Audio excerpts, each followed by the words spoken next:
La revue de presse d'Europe 1, Olivier Delagarde. On commence avec les stars du jour. Oui, elle s'appelle Gabrielle, Anne-Geneviève, Denis, Marcel, Étienne, Benoît-Joseph, Maurice et Jean-Marie.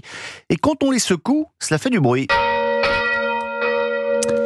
Et oui, ce sont les 8 cloches qui occupaient la tour nord de Notre-Dame, qui sont de retour. Elles sont en photo dans de nombreux journaux ce matin. Après l'incendie, elles avaient été déposées puis restaurées à Villedieu-les-Poêles dans la Manche, nous apprend Paul Abran dans Le Parisien. Ces cloches annoncent le retour à la vie de Notre-Dame, se réjouit le recteur archiprêtre de la cathédrale qui les a bénies. Il est important pour nous, déclare-t-il, de savoir qu'elles seront à nouveau le signe du rassemblement de croyants, mais aussi de non-croyants, s'empresse-t-il d'ajouter, histoire de ne pas avoir de problème. Que voulez-vous dire? Qu'il serait difficile de s'afficher comme croyant dans la France de 2024? Eh bien écoutez, on peut se poser la question avec cette affaire. C'est une décision exceptionnelle qui a été prise par la rectrice de l'Académie de Bordeaux, explique La Croix ce matin. Suspendre pour 3 ans le directeur de l'Immaculée Conception à Pau, un ensemble scolaire de 1500 élèves, qui a réussi à se hisser parmi les meilleurs de France. Que reproche-t-on à Christian Espeso? D'avoir organisé des cours de catéchisme obligatoires, ce qui est évidemment un scandale dans un établissement catholique.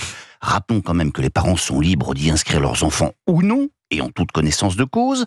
Autre péché républicain, le chef d'établissement aurait invité des intervenants réactionnaires. En fait, il lui serait reproché d'avoir convié l'évêque de Bayonne pour une conférence devant les élèves de terminale, explique Emmanuel Lucas et Bernard Gors.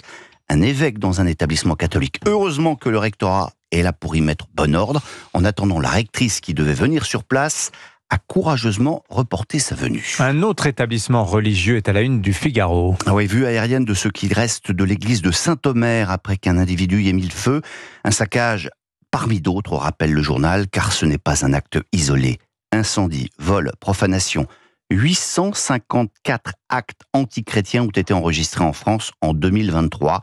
Des chiffres d'une effrayante stabilité. En moyenne, ça fait 2 par jour. Il y a quelques semaines à Paris, rappelle ainsi Stéphane Kovacs, c'est Notre-Dame du Travail, dans le 14e, qui était vandalisée, un peu dans l'indifférence générale. Orgue défoncée, statue de la Vierge poignardée, multiples tags d'une violence rare, explique le Figaro. Ça, c'était donc mi-juillet. Quelques jours plus tard, les chrétiens du monde entier assistaient à la cérémonie d'ouverture des JO. On n'a pas bien compris le rapport avec l'olympisme, mais tout d'un coup, un tableau singeait la scène.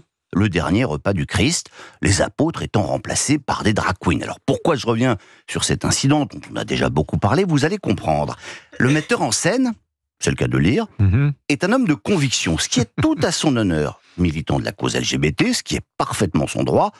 On aurait juste pu attendre un peu de courage de sa part.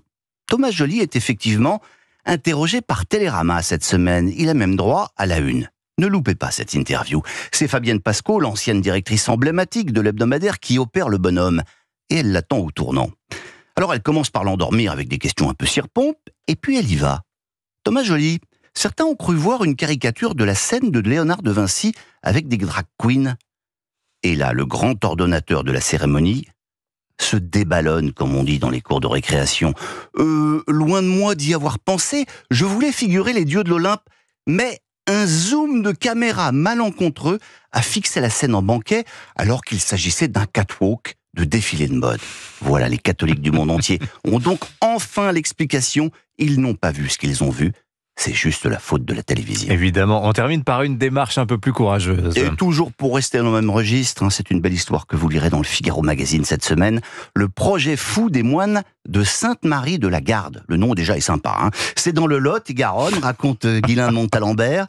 Sur les hauteurs d'un petit village, le village de Saint-Pierre-de-Clérac, des bénédictins ont décidé de construire une abbaye ex nihilo. Incroyable. Un monument d'aujourd'hui, mais construit dans les règles de l'art des moines bâtisseurs, en pierre de Cireuil, dans le pur style roman clunisien, et en ayant recours aux meilleurs compagnons du devoir, tailleurs de pierre, maîtres verriers et autres. Nous voulons une abbaye qui soit belle comme un reflet de la beauté de Dieu, explique le très révérend Père Abbé.